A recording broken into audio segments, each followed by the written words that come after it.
நம்ம சென்னை மாநகராட்சி Velachery MRTS station பக்கத்துல இருந்த ஆக்கிரமிப்புகளை அகற்றி அந்த இடத்துல 2 புதிய குளங்களை அமைச்சிருக்காங்க. இந்த 2 குளங்களும் 3.5 ஏக்கர் பரப்பில் 13,800 சதுர மீட்டர்ல 3 மீட்டர் ஆழத்துல அமைச்சிருக்காங்க. இந்த 2 குளங்களோட தண்ணீர் கொள்ளளவு 1.5 மில்லியன் கன அடி. இந்த அளவுக்கு தண்ணீர் தேக்கி வைக்கிற குளத்தை நம்ம சென்னை மாநகராட்சி அமைச்சிருக்கிறதுனால வெள்ள பாதிப்புகள் இனி வேளச்சேரிக்கு ரொம்பவே குறைவாயிருக்கும். அதுபோல மழை நீர் வீணாகாம பாதுகாக்கிற ஒரு ஐடியாவும் சென்னையில இருக்கிற ஒரு சுற்றுலா தலமாகவும் இந்த குளங்கள் மாறப்போகுது.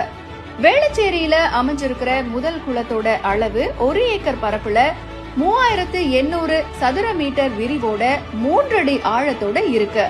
இந்த குளத்துல 0.4 மில்லியன் கன அடி நீரை தேக்கி வைக்கலாம்.